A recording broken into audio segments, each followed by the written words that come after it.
Para terminar la noche de antemano, gracias, Faustito, por ir dándonos espacio a los doctores. Eh, Seguro.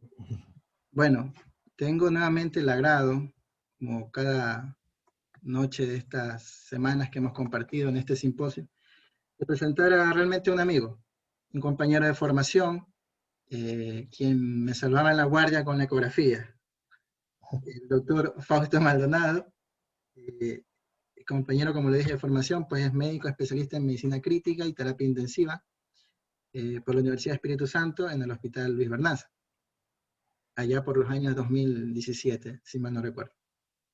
Él ahora hace sus actividades como coordinador en la unidad de cuidados intensivos del Hospital IES de Riobamba, ex rotante de la unidad de terapia intensiva del Hospital Fernández de Buenos Aires, Argentina.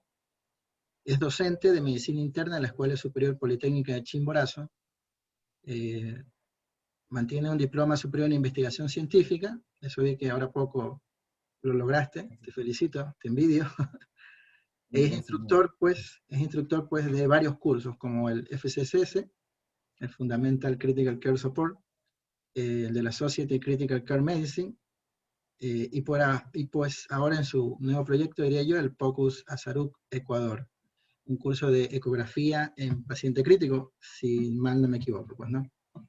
Sin más, te quiero agradecer de antemano tu participación, tu tiempo, y pues el auditorio es tuyo. Gracias, Faustito. Bueno, pues buenas noches con todos. Un verdadero honor para mí, pues, hablar después de nuestro gran maestro que fue el doctor Vergara, y con un panel de profesionales de tan alto nivel. Gracias por la invitación y siempre, siempre la necesidad del médico, la necesidad del profesional de la salud de mantenerse en constante formación. Vamos a hablar de un tema de actualidad, de un tema que en este tiempo de pandemia ha venido a cambiar mucho la situación en lugares donde la sobredemanda de pacientes y de ventiladores se ha vuelto un problema muy severo. A mí me gusta siempre, cuando hablamos de cualquier tema, empezar por el recuento de la fisiología. Si entendemos la fisiología, podemos entender todo lo que le va pasando al paciente en el camino, desde el inicio de su enfermedad hasta su recuperación o muerte.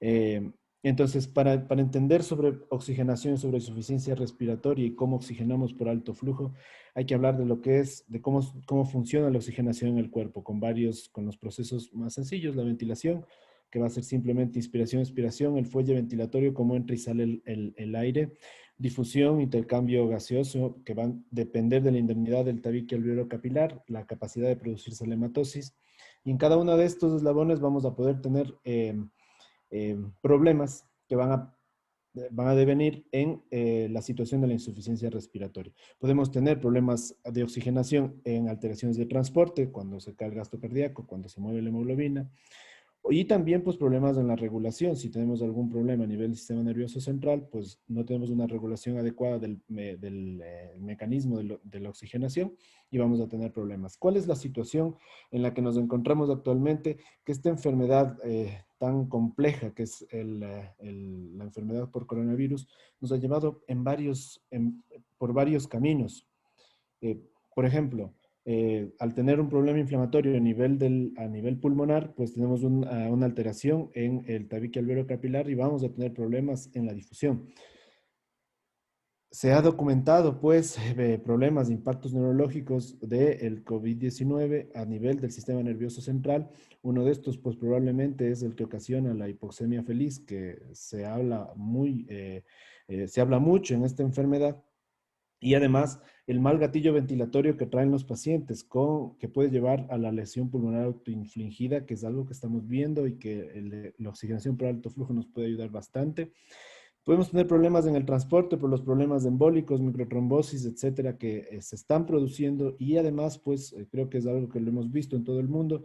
El paciente al que el COVID le golpea el corazón y cae el gasto cardíaco es el que tiene muy pocas probabilidades de sobrevivir. Y a la final, incluso el COVID puede llevarnos a problemas de hipoventilación alveolar cuando hablamos de los pulmones que se vuelven completamente rígidos con cambios en su compliance hacia abajo terriblemente graves y De esta manera es como el COVID nos puede afectar en todos los niveles de la regulación de la oxigenación. Así pues, tenemos varios mecanismos de insuficiencia respiratoria: hipoventilación, limitación de la difusión, discordancia entre ventilación-perfusión, shunt de derecha-izquierda, o lo que tenemos mucho por acá, pues yo vivo a 2.750 metros de altura, la hipoxia hipovárica, a la que nosotros estamos aclimatados, pero es otro de los mecanismos de insuficiencia respiratoria, y bueno, pues ahora estamos estudiándola como un posible factor protectivo frente al COVID, que estamos por presentar un trabajo. Así tenemos tres tipos de insuficiencia respiratoria. La que nos atañe, el COVID, es una insuficiencia respiratoria tipo 1, es puramente hipoxémica, casi sin problemas en la parte ventilatoria, sin insuficiencia ventilatoria al inicio, que es la insuficiencia respiratoria de tipo 2, y la insuficiencia tipo 3, que generalmente es un paciente crónico que reagudiza y que tiene tanto hipoxemia como hipercapnia, EPOC, etcétera, fibrosis pulmonar, cosas que vemos mucho por acá en la sierra y por acá en las alturas. No podemos hablar de oxigenoterapia de alto flujo si no hablamos de la oxigenoterapia en sí. Hay varios, los dispositivos más utilizados. Vamos a empezar por la cánula nasal. Aquí hay algunas cosas y conceptos claros que debemos tener sobre oxigenación. Es muy difícil predecir la FIO2 que tiene un paciente que se encuentre con cualquier dispositivo de flujo bajo, llámese cánula nasal simple, mascarilla normal o mascarilla con reservorio. Esto lo digo porque generalmente estamos titulándole al paciente externo o al paciente en triaje o al paciente en hospitalización con una PAFI, que es la relación de la presión de oxígeno versus la FIO2, pero si el paciente tiene un dispositivo de bajo flujo, no podemos decir exactamente cuál es la FIO2 por un concepto básico de la oxigenación, que si el flujo del paciente es mayor al flujo que le estamos dando por el dispositivo que estemos utilizando, no vamos a poder predecir el oxígeno, la fracción inspirada de oxígeno que el paciente está teniendo. Entonces, esto es una de las cosas que ganamos cuando utilizamos de oxigenación por alto flujo, que podemos presetear, podemos definir una FIO2 real, que es la que el paciente va a recibir. Entonces, con cánula nasal, pues no vamos a pasar de los 6 litros por minuto, más de eso no sirve para nada, más de eso puede ser deleterio. Y podemos tener la ventaja de que si el flujo es menor de 4 litros por minuto, probablemente podemos mantener la oxigenación sin modificar. Otro de los conceptos básicos de la oxigenoterapia es que no es el gas de oxígeno que le estamos dando al paciente, sino es el reservorio que estamos utilizando para que en cada inspiración el paciente disponga de este. Entonces, así, en la cánula nasal, en las puntas nasales, el reservorio son las vías respiratorias superiores, los senos paranasales, con un volumen de apenas 50 ml. Vamos mejorando y aumentando la FIO2 cada vez que aumentamos el reservorio. Entonces, en una máscara normal, en una máscara sencilla, como la que vemos en la imagen, tenemos un reservorio de 100 a 200 ml, con lo que alcanzamos con 8 litros y máximo 10 litros, una FIO2 de 60. A mí me llega el paciente para intubar con una máscara de estas a 25 litros. Eso no sirve para nada, más bien puede ser peligroso. Y bajo este principio, por eso podemos dar más oxígeno cuando utilizamos una máscara con reservorio, sobre todo cuando es con no reinhalación, en donde el reservorio de oxígeno aumenta hasta 400 ml, con lo que podríamos llegar hasta 60-80. Entonces, cosas básicas de oxigenoterapia: en un dispositivo de bajo flujo no vamos a alcanzar 100% con ninguno de los dispositivos y no vamos a poder definir exactamente cuál es la FIO2 que está recibiendo el paciente. Entonces, en un paciente externo en el triaje, un paciente que le vamos a decidir ventilación mecánica, de los 15 que estamos en espera para una cama, manejarnos solo con PAFI es muy peligroso. Entonces, estos son los dispositivos de oxigenación por flujo bajo. ¿Qué es un dispositivo de oxigenación por alto flujo y por qué nos sirve mucho? En esta imagen podemos ver que cuando nosotros le damos oxígeno a un paciente y la demanda del paciente en situación de insuficiencia respiratoria, mucho más en el driving respiratorio altísimo que tiene el paciente que tiene COVID, que llegan con un volumen minuto altísimo, cuando ellos en su necesidad de oxigenar ventilan con un flujo mucho más alto del flujo que yo le estoy dando, la mitad del tiempo están respirando a 21% porque no le alcanza a suplir el flujo de oxígeno de un dispositivo bajo, sea el que sea, para poder completar la oxigenación. Entonces, esto es lo que sucede con un flujo fisiológico que nosotros mantenemos en ventilación normal entre 30 y 40 litros por minuto. Pero cuando utilizamos un dispositivo que nos da un flujo mayor de los 40 litros por minuto, que es lo máximo que alcanzaríamos en una ventilación, ya llegando a la capacidad inspiratoria total, con un flujo de entre 40 y 60 litros por minuto, el flujo que yo le doy me garantiza que aunque el paciente tenga una mecánica ventilatoria aumentada o un flujo ventilatorio alto, vamos a poder mantener la oxigenación durante todo el tiempo de su ciclo. Por eso ganamos con el alto flujo. Entonces, ¿cuál es el equipo y qué es lo que contiene, qué es lo que necesita? Tenemos un controlador de flujo y FiO2, que es de donde se van a controlar estas dos variables tan importantes, que va conectado a un sistema de humidificador y calefactor recontra importante, porque uno de los objetivos fisiológicos de la oxigenación por alto flujo es que el aire llegue caliente y húmedo para que no traiga problemas en las vías respiratorias. Y una interfase que es una interfase completamente amigable hacia el paciente con una cánula nasal que viene en tallas y que le permite al paciente estar despierto, poderse alimentar, poder comer, etcétera, etcétera, etcétera. Entonces es una terapia de soporte que emplea una humidificación activa. Podemos dar tasas de flujo hasta 60 en algunos que utilizan la turbina del ventilador, el mismo ventilador con otras tubuladuras. Podemos llegar a dar hasta 80 litros por minuto y podemos entregar una FiO2 fija que yo sé que está recibiendo el paciente entre 21 y 100% independientemente de la variable del flujo de la respiración del paciente. Y una temperatura que no deberá estar menos de 30 grados porque es poco tolerada, hasta los 37 grados centígrados. Entonces, este es el ejemplo de uno de los equipos que tenemos en una de las unidades donde yo laboro por acá.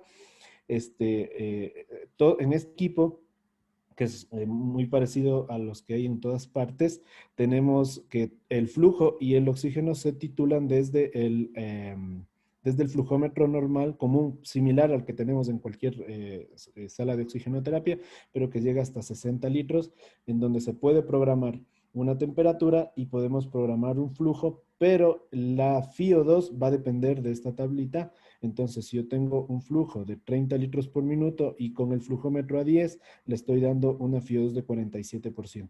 Entonces, así sabemos cómo estamos manejando todo, pero este es un sistema un poquito más complejo que los sistemas con una interfaz un poco más amigable en la parte de la programación, en donde acá podemos programar directamente la temperatura, podemos programar la FiO2 y podemos programar el flujo sin tener que estar moviendo el flujómetro, es mucho más sencillo.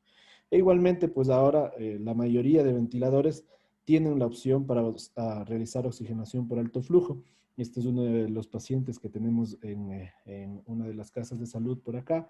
Es el ventilador convencional que además tiene la función de oxigenación por alto flujo con el humidificador activo. Y aquí podemos ver, realizando lo que se conversó hace un momento, excelentemente bien. En PronoVigil, este paciente, 10 minutos antes de iniciar la oxigenación por alto flujo, tenía una oxigenación, una FiO con 15 litros, tenía una saturación en torno a 85, y luego de iniciarle a 50 litros por minuto, con 50% de FiO, que ya fuimos titulándole a este paciente, estábamos con 94 de saturación y 17 respiraciones por minuto, con un índice de ROX de 11, sin riesgo de intubación. ¿Qué ganamos en la fisiología? ¿Por qué nos sirve la oxigenación por alto flujo? ¿Por qué está cambiándole la cara a la pandemia en algunos lugares? En primer lugar, lo que conversamos hace un momento, la situación de la dilución. No se diluye el oxígeno del aire ambiente con el oxígeno del dispositivo. Yo le sé la FiO2 que le estoy dando y le estoy dando la FiO2 independientemente del flujo que tenga el paciente. La segunda situación que conseguimos con el equipo de alto flujo es un efecto CPAP-like, es un efecto similar al CPAP. No programo yo una PIP o un CPAP en el ventilador, pero si utilizo un flujo entre 35 y 60, puedo alcanzar un CPAP entre 3 y 7 por el sellado, por la presión de la vía respiratoria superior. Y además, este efecto CPAP, probablemente esta es la situación que más nos ayuda en la hipoxemia del tipo COVID, es porque disminuye la impedancia pulmonar al final de la expiración. ¿Esto qué significa? Que ganamos capacidad residual funcional, que ganamos reclutamiento, o sea, mejoramos la oxigenación sin dar un soporte inspiratorio. No le damos al paciente un soporte ventilatorio, solamente le damos oxigenación con un CPAP algo bajo pues, para lo que se puede dar con un ventilador. Pero para la mecánica y para la fisiopatología de la insuficiencia respiratoria en el COVID, esto es lo que el paciente necesita. Además, nos sirve para disminuir el trabajo respiratorio porque al darle una presión positiva hacia la orofaringe y hacia la vía respiratoria superior, se pierde el colapso fisiológico que se da en la vía respiratoria superior en el momento en que el paciente está con trabajo respiratorio. Al hacer tanta fuerza, hay un colapso en la parte de la orofaringe y en la parte de la laringe que hace que el trabajo respiratorio se incremente. Al aumentarle la presión con el flujo, al aumentarle el flujo con el equipo, disminuimos esta situación y mejoremos el trabajo respiratorio, lo que deviene en una disminución de la frecuencia respiratoria. Y por último también, produce una disminución del espacio muerto porque se produce un lavado del CO2 que habitualmente el paciente con alto flujo de requerimiento de respiración puede reinhalar. Entonces se impide la reinhalación, disminuimos el espacio muerto y estas son algunas de las ventajas que tenemos con el paciente que está utilizando alto flujo. A más de esto, la humidificación adecuada y la temperatura adecuada que está recibiendo el paciente asegura que el movimiento ciliar de la mucosa de la vía respiratoria esté indemne, lo que nos puede ayudar para un montón de situaciones, para el toilet de las secreciones, para los efectos inmunológicos de la mucosa que se pueden perder con el aire frío que podemos utilizar, por ejemplo, en una máscara de BNI. Pero lo más importante, y yo creo que esto es el punto mayor de la oxigenación por alto flujo, es la comodidad. Porque el paciente puede comer, el paciente puede hablar, el paciente puede interactuar con su teléfono, ver la televisión, etcétera. Ahí no hay la claustrofobia de ponerse un helmet para la ventilación no invasiva o utilizar una máscara facial, etcétera. Esto es muy importante. Aquí tenemos el ejemplo de otra paciente nuestra, está sentadita, por ecografía le vimos y hizo pronovigil, luego el pronovigil ya no le sirvió, por ecografía vimos la disposición de las lesiones, ya el prono no le iba, pero necesitaba un flujo alto y ahí está con su 70% de fío, con 50 litros por minuto y sentadita leyendo la Biblia y tranquila. La comodidad es la parte fundamental en la oxigenación por alto flujo. Entonces, a ti de varias indicaciones, se ha hablado mucho de la insuficiencia respiratoria, pues se puede utilizar postcirugía cardíaca, se puede utilizar pre y post-intubación. En la preintubación, en los pacientes obesos va muy bien, se utiliza mucho en anestesia. En pacientes con insuficiencia cardíaca, este efecto de CPAP puede servir. El efecto de disminuir el trabajo ventilatorio hará que la sangre se regrese a esa hemodinamia. Una persona con insuficiencia respiratoria, con alto trabajo respiratorio, consume mucha energía. Nos puede servir mucho para procedimientos invasivos, por ejemplo, oxigenar a un paciente que vamos a hacerle una fibrobroncoscopía, es perfecto. Y algo muy importante que hemos estado usando ahora y que hemos visto resultados que nos asombran es para los pacientes en cuidados paliativos que no tienen indicación por la escala de prioridades para cuidados intensivos, mucho más en situación de sobresaturación, de intubarse y les ponemos el alto flujo como una medida paliativa y ha habido pacientes que se han llegado a recuperar. Aquí varias de las indicaciones de insuficiencia respiratoria aguda, pues mejora la PO2 en pacientes hipoxémicos, disminuye la necesidad de ventilación mecánica invasiva en pacientes trasplantados pulmonares en esta serie, beneficios sobre la oxigenoterapia convencional, ventilación mecánica no invasiva. Muchas de los estudios en este metaanálisis publicado en la revista de Medicina Intensiva Española en el año 2019, esto antes de la pandemia. Todo esta no es una situación nueva, la oxigenación por alto flujo en pediatría se ha utilizado desde hace mucho tiempo y ha tomado su rol en la idea de tratar de llegar lo menos posible a la intubación. Y obviamente en COVID-19 también tiene su nivel de evidencia. Es muy compleja la fisiopatología para poderla explicar y todavía no la conocemos bien de lo que es la hipoxemia y en general la falla multiorgánica a la que nos puede llevar el virus de SARS-CoV-2. Pero hay varias cosas que llevan la batuta en esto.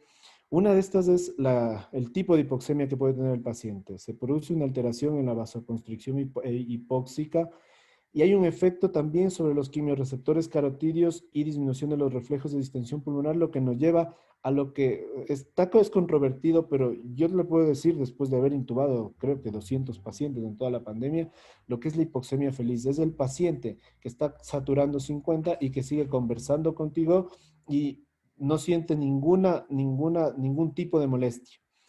Esto es la hipoxemia feliz. Esto es uno de los agravantes de los problemas que ya tiene el paciente con COVID.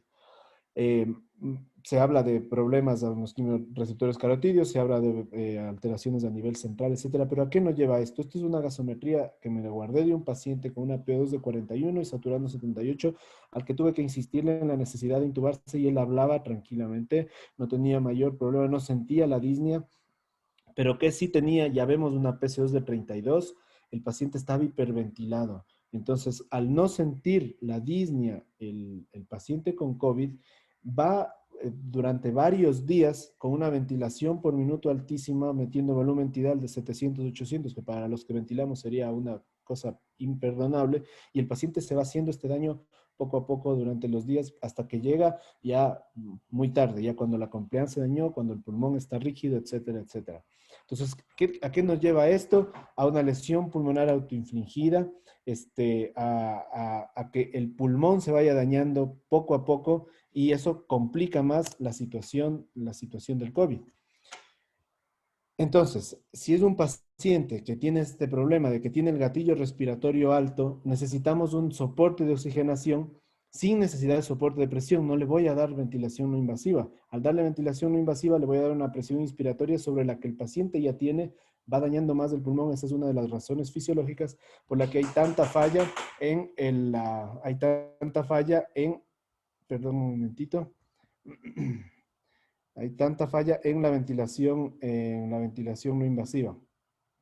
Entonces, en este punto es donde podemos entrar con la oxigenación por alto flujo, y nos puede servir mucho. Perdón. Perdón. Bueno, continuamos. Problemas técnicos. Entonces, la oxigenación por alto flujo en COVID nos va a servir con todas las situaciones fisiológicas de las que conversamos, efecto de presión positiva en la vía aérea generada por el alto flujo. Y hay mucho escrito sobre esto. Esto es con un filtro de 6 meses. En 6 meses se han escrito 180 artículos sobre oxigenación por alto flujo en COVID-19. Así que hay mucho de qué tomar. Muchas de las series y guías de las más importantes, pues la nombran como una alternativa. Todavía no hay nada en COVID que tenga una recomendación fuerte, pero está recomendada. Esta es de la guía del Surviving Sepsis. Se prefiere la oxigenación por alto flujo sobre la ventilación no invasiva por varias razones. La ventilación no invasiva, desde la parte fisiológica, como lo hablamos hace un rato, no es necesaria una presión inspiratoria en un paciente que tiene el fuelle respiratorio alto. Más bien necesitamos solamente oxigenación, y además por la seguridad del personal, porque tenemos alto riesgo de aerosolización con la ventilación no invasiva, a diferencia de la oxigenación por alto flujo. El nivel de recomendación sigue siendo bajo, como todo en la pandemia, pero esto va a ir cambiando poco a poco. Esto en la guía de NIH, igualmente se recomienda la oxigenación por alto flujo por encima de la oxigenación de tipo no invasiva. No retardar la intubación es una cosa obviamente importante, y darle el seguimiento estrecho al paciente. Eso es muy importante. Y muchas cosas que se han escrito, varias series, varios trabajos, varias revisiones en las que podemos mirar cómo esto está muy probado de que nos puede servir. Este es uno de los últimos, publicado en febrero de este año, en donde, bueno, a la conclusión que se llega es que el paciente, la utilización de la oxigenación por alto flujo puede disminuir la necesidad de ventilación mecánica. Aquí está la imagen de los resultados. En los pacientes con oxigenación por alto flujo, pues los días libres de ventilador fueron de 21, acá en el otro brazo del 13%. No llegó a potencia estadística en la mortalidad intrahospitalaria, pero las conclusiones son que puede prevenir la ventilación mecánica invasiva, y eso en situación de pandemia es un logro grandísimo. Basta que un paciente no se intube, ese paciente ganó. Basta que le hayamos conseguido un día o dos al paciente en oxigenación por alto flujo, son 2 días menos que el paciente no estuvo en ventilación mecánica invasiva. De la teoría a la práctica, pues esto está tomado del Hospital Clínico de la Universidad de Chile, es algo que muy cercano a nuestra realidad. Utilizamos el CAP Respiratory Stress Score. La ventaja de este es que aparte de los parámetros respiratorios, usa también los parámetros. Necesito que el paciente, para que pueda funcionar en alto flujo, que el paciente me ayude. Si el paciente no colabora, tiene delirio o ya está con algo de encefalopatía por hipoxemia, no va a funcionar. Entonces, esto es una parte muy importante que este índice lo toma. Entonces, basándose en este índice, vamos a ver si el paciente va a mascarilla o va a dispositivo de bajo flujo, va a intubación, o utilizamos la cánula de alto flujo, más del pronovigil, siempre utilizando algún nivel de sedación. Usamos fentanilo, usamos Precedex, con lo que los pacientes se quedan con una sedación consciente y se dejan ventilar. Hemos tenido pacientes de 7, 8 días que hemos hecho prono y han salido de la intubación, no hay que apresurarlos. Si el paciente mejora, pues no mejora, y ahí sí usamos el índice de ROX menos de 285, pues va a la intubación, y si mejora, pues vamos evaluando a las 6 horas y empezando el destete. La programación inicial va a depender del tipo de enfermedad que tenga el paciente, y aquí hay varios estudios en los que empezaron con 20, 25, 30. En COVID siempre hay que empezar con flujos más altos, como acá, empezar por lo menos en 40. Generalmente empezamos con más, yo empiezo en 55, empiezo en 60, dependiendo una de cómo va la respuesta del paciente, y luego sobre todo de cómo está el paciente, cómo está tranquilo, cómo se deja. ¿Cómo retiramos el destete de la oxigenación por alto flujo? Pues luego que el paciente haya conseguido una saturación más de 90, podemos continuar con oxígeno por bajo flujo, viendo su respuesta. Si no, mantenemos la oxigenación con 50 litros por minuto y vamos disminuyendo poco a poco hasta que llegamos a un punto en que tengamos una FiO2 de 40 o menor, en donde ya vamos a poder bajar a oxigenación por bajo flujo. Siempre bajamos primero la FiO y luego bajamos el flujo. Con eso el paciente va adaptándose poco a poco, y como les digo, pues hemos tenido pacientes, hace poco dimos el alto, un paciente que estuvo 10 días con alto flujo, con pronovigil, que lo hizo por 7 días, un paciente muy colaborador, necesitó su sedación y terminó sin necesitar ventilación invasiva. El seguimiento, eso es lo más importante. Nosotros no podemos dejarle en alto flujo y salir e irnos, no podemos. Necesitamos darle un seguimiento estrecho al paciente. Esa es probablemente una de las cosas por las que fracasan los pacientes que se quedan con alto flujo en una habitación y no tienen el seguimiento adecuado. Este es el índice de ROX, pues, que tenemos que aplicar al paciente con este protocolo a las 2, 6, 12 horas y todo el tiempo y estrechamente vigilarlo. Un paciente con un ROX de menos 2.8 tiene alto riesgo de intubación, más de 4.8 el paciente tiene bajo riesgo y podemos seguirlo. El índice es fácil, la saturación, la FiO y la frecuencia respiratoria. Y está validado, en este estudio, pues se demostró que la cánula de alto flujo va a disminuir la progresión a la ventilación mecánica, y que el índice de ROX tiene una buena sensibilidad para predecir qué pacientes necesitan y qué pacientes no necesitan. Sería una necedad tener ya un paciente con un índice de ROX de 2.5, de 3, al que no le intubamos. Eso sí sería un grave error. No se debe retrasar la intubación. El ROX a las 2 horas, menos de 2.8, se considera la intubación, pero también vamos a ir adecuando, igual que en la ventilación mecánica, optimizando los parámetros, mejorando la sedación. No significa que yo le pongo la cánula y a la media hora ya tengo un ROX de 2, 3, no hago nada y lo intubo. No, hay que observar, hay que seguir. Si vamos aumentando el flujo, aumentando el soporte y revaluamos en 3 horas, y el delta de ROX anterior se cambia de menos 0.5 a más de 0.5, podemos seguir vigilando. y así a las 2, a las 6 y a las 12 horas como mínimo.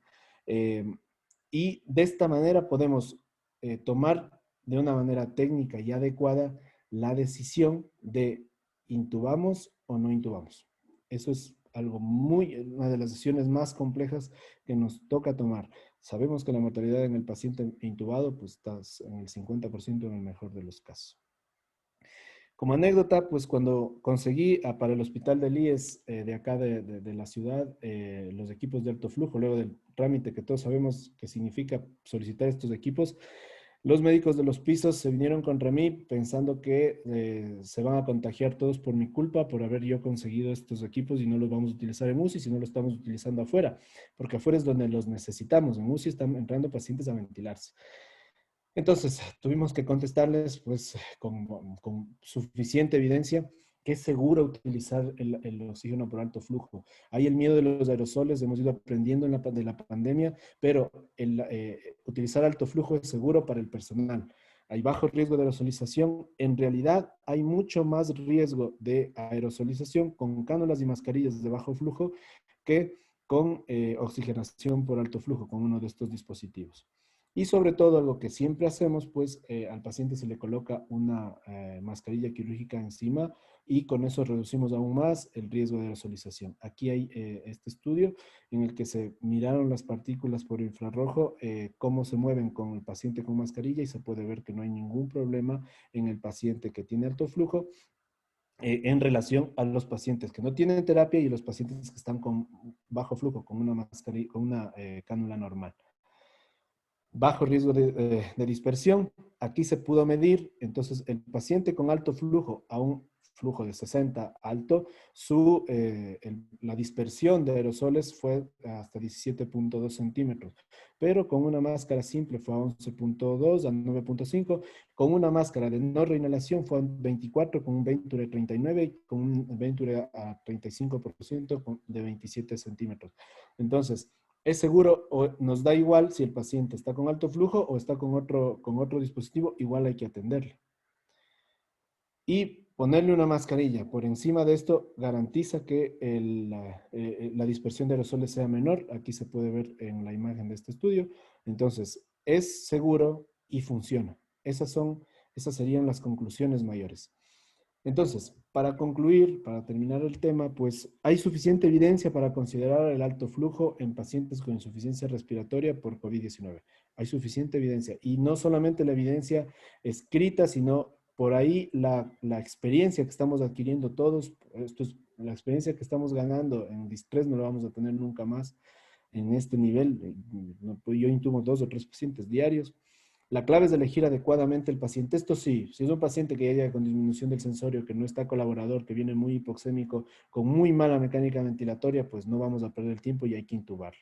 Hay que utilizar el índice de ROX para su seguimiento. El seguimiento tiene que ser estrecho, el seguimiento y la monitorización debe ser continua. La cánula puede reducir el riesgo de intubación, eso estamos completamente seguros.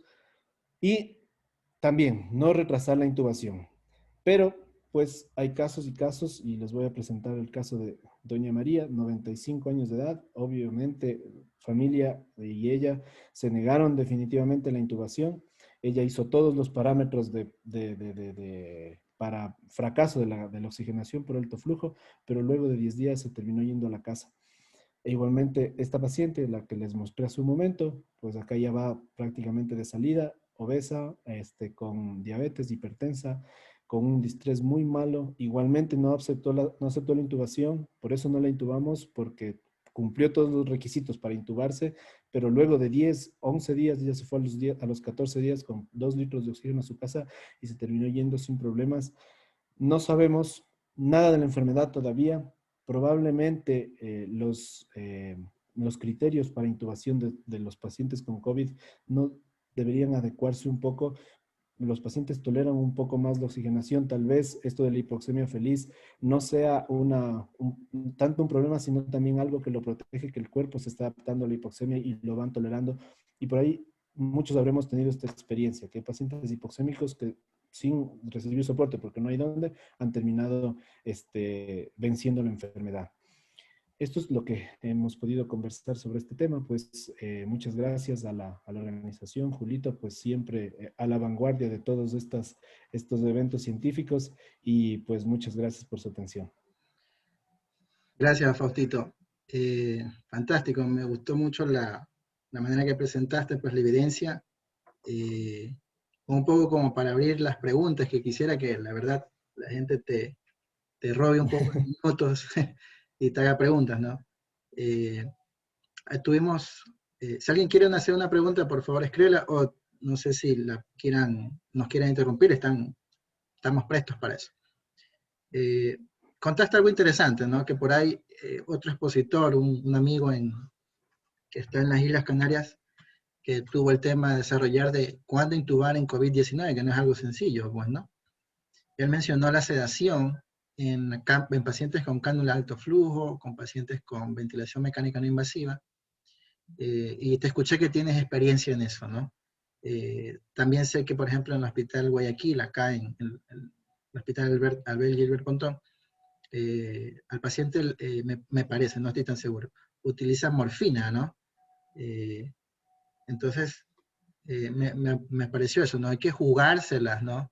El paciente, a todos quizás nos pica la mano de intubar a un paciente y debemos colocarnos en ese sitio y sabemos que el grado de mortalidad es importante. Tenemos una amiga en común, tú lo conoces bien, la doctora Ochoa, está en el IES de Bahoyo. Ellos están usando Helmet, y me contó hace unas semanas que es un poco menos lo que están intubando cada vez, ¿no? Entonces estamos haciendo un camino. Eh, no sé si tengamos una pregunta, creo que tengo una acá en el chat. Te la... La sedación es importantísima. Este paciente que estuvo 10 días, al inicio lo que le falló fue que ya no podía más, porque hay que ponernos en el lugar del paciente, estar en prono 16 horas en el día, solo se daba la vuelta para comer y nada más, es muy complejo.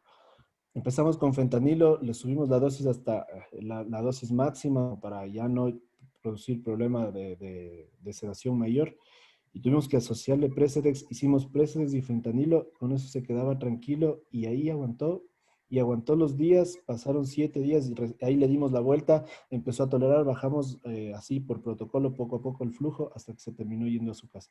Era un paciente joven, era un paciente que respondió rápidamente al pronovigil y al alto flujo.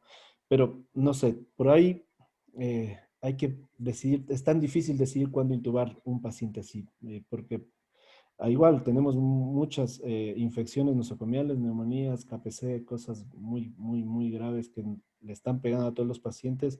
Entonces, si le logramos evitar a un paciente la intubación, es un gran logro. Sí, se ha ganado, ¿no? Se ha ganado algo, como bien mencionaste, 1 o 2 días libre de ventilación. Si el paciente lo puede manejar, lo tolera, ¿no? Te hago una pregunta que nos escribieron acá. ¿Qué fórmula usamos para aplicar el alto flujo? No sé si se refiere al índice de ROX. ¿Qué fórmula usamos para aplicar el alto flujo? Me imagino que es No algo sé de si Toledo, se ¿no? refiere a la fórmula de Bernoulli del movimiento de los gases o el índice de ROX. No le entendemos muy bien. Fórmula, pues nada, el equipo nos da y vamos a depender de qué equipo estamos utilizando. Si es el equipo que utiliza la turbina para generar el flujo, no hay problema. Pero si es el otro, como les mostré en la diapositiva, cada equipo viene con una tablita en la que nos dice cuánto de flujo debo ponerle en el flujómetro para asegurarle el flujo que le estoy prefijando en la máquina. Igualmente, dependiendo de eso, va la FIO, porque como hay veces que yo puedo subirle el flujo, pero si no le subo bien, no le muevo bien el flujómetro, la bolita, pues no voy a alcanzar la FIO 2 adecuada. Bueno, pues si es posible, mejor un equipo con turbina en el que tú le pones el flujo, la temperatura y es mucho más fácil. Ok. Bueno, algo... Hola, Julio, como para acotar una cosa, buenas noches. Sí, aquí les digo. No sé si la pregunta que acabas de leer era de qué fórmula usar para decidir qué cantidad de flujo le pones a un paciente en alto flujo. Me pareció muy buena la tabla que puso el doctor Fausto, que hace esas últimas diapositivas para decidir cuántos litros de flujo le pone a una cánula nasal de alto flujo. Pero sí hay unas fórmulas que se usan en realidad muy poco, pero que la otra vez que estuve leyendo, y bueno, en mi hospital que usamos mucho alto flujo, la usamos también de vez en cuando, pero casi siempre es más por la cantidad de frecuencia respiratoria que tenga el paciente. Pero bueno, en todo caso la fórmula es 8, que es un volumen tidal constante, lo multiplicas por el peso en kilos, ese resultado lo multiplicas por el número de frecuencia respiratoria que tenga el paciente en ese momento, y ese resultado lo multiplicas por 3. Entonces eso te va a dar una cantidad de litros minutos y es más o menos un aproximado de lo que puedes poner la cantidad de flujo en el paciente que está en alto flujo. No son fórmulas exactas, ¿no? Pero por ahí, no tengo el artículo aquí cerca, pero por ahí lo leí y lo apunté. No, bueno, muy Ok. bien. La cosa es que, y cómo lo adecuamos con la respuesta del paciente. Y eso sí, empezamos con un flujo de 40 mínimo, no menos, y luego sí, pues hay que irle bajando según cómo vaya respondiendo. Efectos de la hiperoxia también, pues sobre radicales libres, sobre biotrauma, etcétera. La saturación mínima, algo de lo que dijo en alguna de las presentaciones anteriores, no hay que obsesionarse con entregar una PO2 adecuada, sino la que necesita el paciente. Nosotros de acá, pues a 2.700 metros, con que mi paciente sature 85, estoy contento. Cierto, yo digo a veces, no intentemos normalizar un paciente crítico. Bueno, Claro. acá Edgar nos pone el comentario que hice hace un momento, ¿no? Que utilizan morfina y hasta dexmedetomidina como estrategia de analgesia y sedación multimodal con rescates con paracetamol, como nos mencionó pues Israel Zurita en su primera intervención, en caso de ser necesario. Eso es en el hospital Abel Gilbert Pontón de Guayaquil. Hay que sedarlo. Nosotros vamos a todos con fentanilo, a todos con fentanilo. Y algunos fentanilo y preses. Preses no tenemos, se acabó. Y ahí pasamos al frente. Si no era todos con preses o con desmeto. Ahí se dejan. Si no, tiene que ser un paciente muy colaborador. Y ya el delirio, no necesita estar intubado para tener delirio. Hay que ponernos en el lugar de la gente que esté encerrada en un cubículo, que no vea a nadie, que no sabe qué día es, y tarde o temprano empiezan a ponerse difíciles, hasta el paciente más colaborador. Ahí entra la sedación, eso es importantísimo. Sí, incluso es importante que un predictor del que va a fracasar del alto flujo es el paciente que no puede colaborar por A o B motivo. El que no puede colaborar, sin duda lo va a fracasar. A veces le va bien, el hilo le va bien, pero él no tolera el prono, no tolera el alto flujo, y bueno, si el simple hecho por no tolerarlo, pues va a tubo a Sí. veces. ¿Sí? Una de las imágenes que puse ahí de uno de los pacientes, el 17 de frecuencia respiratoria, como vieron en la imagen, 94 de saturación, pero ya no pudo el prono presdexfentanilo, que ya estábamos en dosis, que ya no se pudo más, con el ROX bueno y todo, pero tuvimos que intubarlo. No, no, Es no, verdad. no, no. La colaboración es muy importante en estos pacientes. Sí. A veces, no sé qué opinen un poco la frase, pero a veces le menciono yo al residente, tú haz lo que te dé la gana, pero monitoriza al paciente. Sí, pues, o sea, tú quieres hacer muchas intervenciones, pero monitorízalo, no seas responsable, como tú mismo dijiste, Fausto, es que lo pongo en prono y me voy a la cafetería, no, tiene que estar al pie del Es paciente. peor. Es un paciente que al que hay que seguirle más estrechamente que el que ya está intubado y en prono, y ya, pues como decía algún amigo nuestro, queda en piloto automático.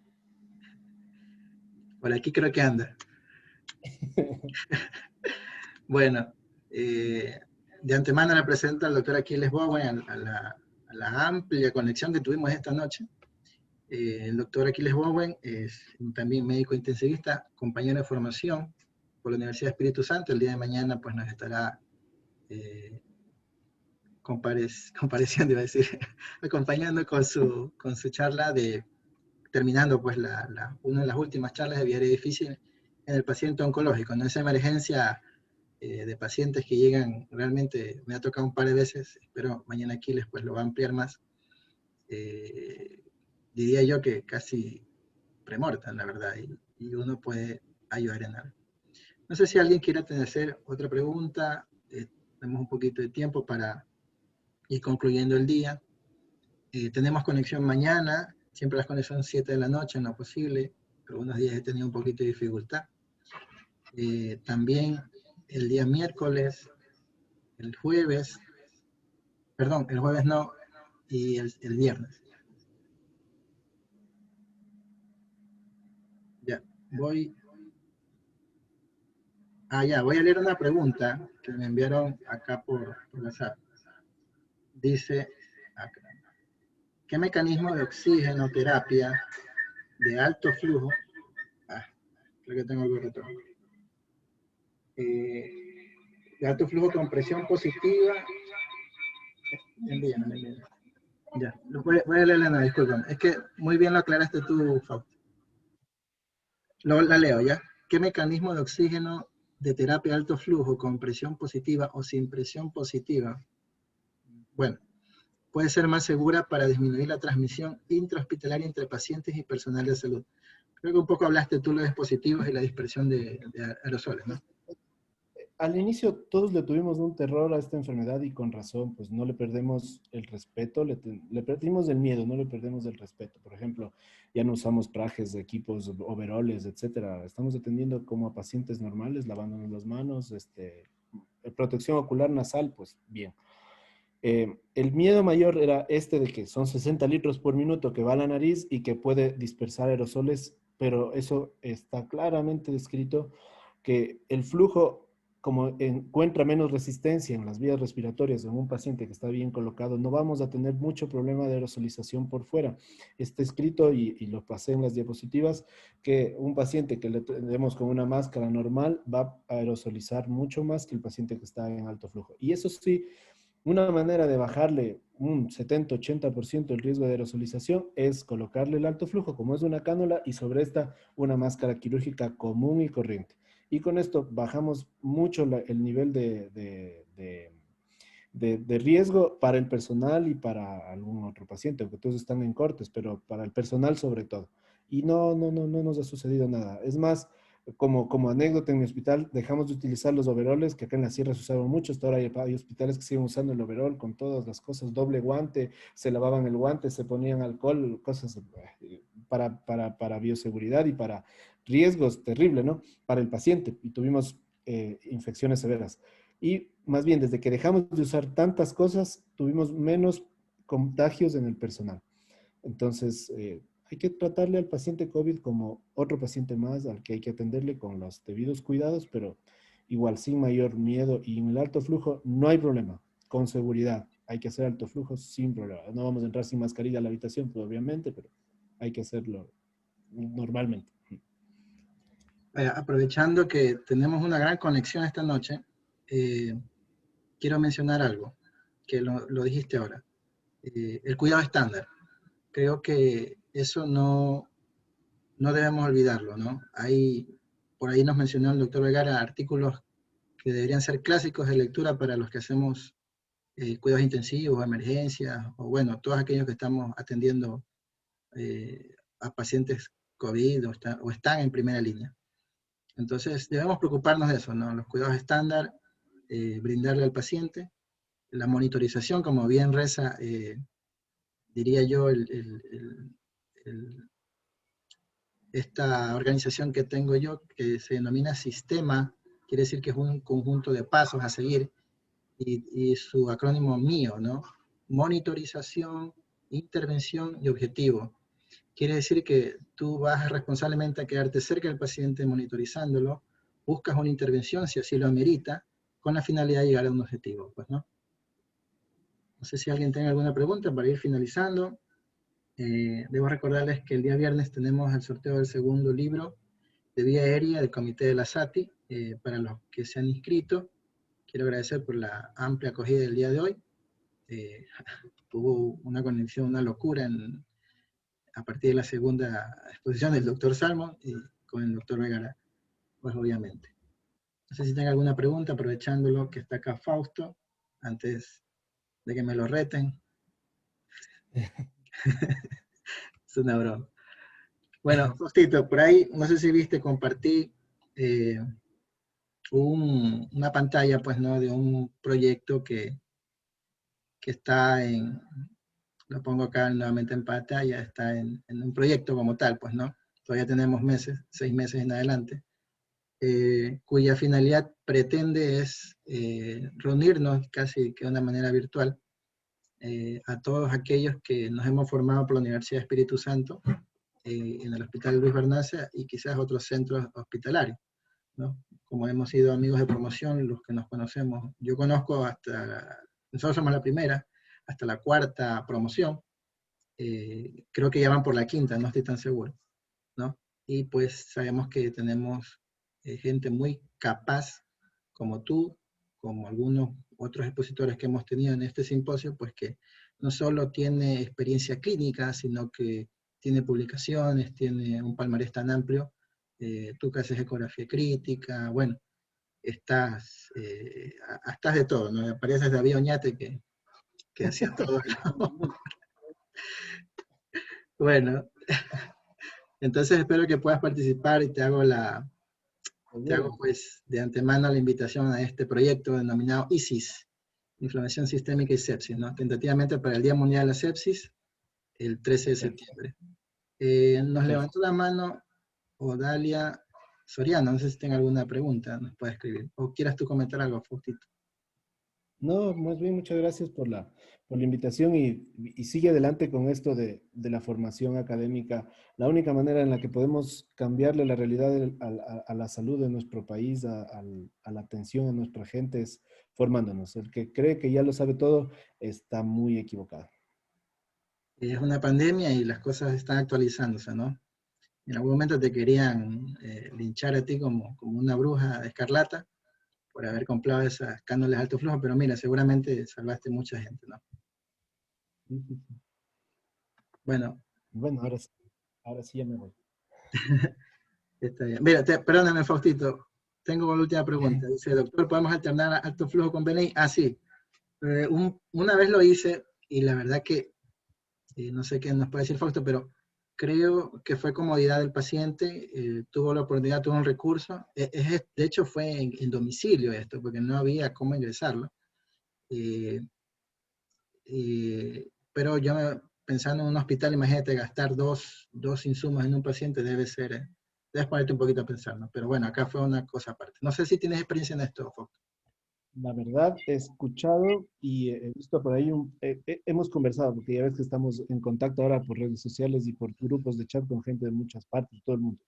Hemos escuchado que hay gente que está utilizando esto, eh, a veces que le programamos al paciente BNI por horas y en vez de que salga y descanse con mascarilla o con cualquier cosa, le ponemos el alto flujo.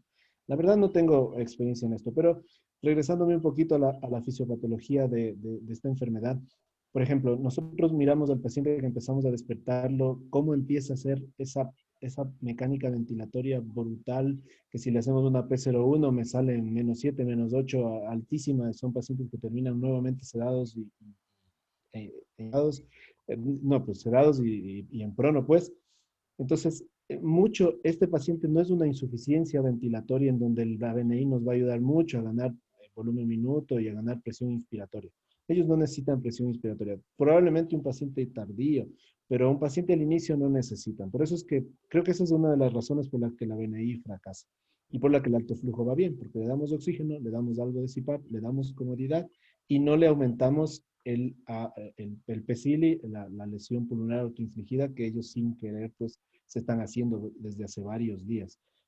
A nosotros nos llegan acá después de 7, 8 días de ya estar saturando 70 y ahí sí, pues ya no hay mucho que hacer. Ok, y tenemos una lucha contra el PCILI y el BILI, ¿no? Bueno, los enemigos. Sí, como te conté por ahí, pues me contaron la utilización de Helmet, como lo hacen los italianos, en el IES de Babahoyo. Bueno, para concluir, quiero agradecerte, Fausto, de verdad, un abrazo a la distancia. Cuídate Igualmente. mucho.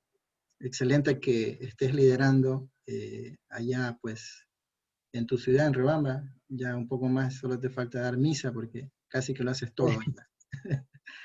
Bueno. Para concluir, quiero decirles que estas exposiciones individualmente van a ser subidas en el canal de YouTube y pues bueno, las estaremos compartiendo más adelante. Si no hay más, pues me despido, agradecerles por la gran conexión de esta noche y pues a ti, Fausto, un abrazo y muchas gracias por tu tiempo y tu paciencia. Seguro, más bien gracias a ti y gracias a todos. No pierdan nunca el interés por seguir estudiando, por hacer cursos. El día que tienes un problema y lo pudiste resolver, te acuerdas de todo lo que invertiste en cursos de formación y ahí vale la pena. No bajemos los brazos, hay que seguir adelante. Un abrazo a todos y un saludo para la querida Guayaquil que extraño tanto. Yo sé por qué, yo sé por qué. Bueno, Cuídate. muchas gracias. Ya. Bueno, los voy dejando. Realmente es tarde, gracias por la conexión hasta esta hora. Como les dije, las charlas van a ser subidas en el canal de YouTube. Me despido. Gracias por esta noche.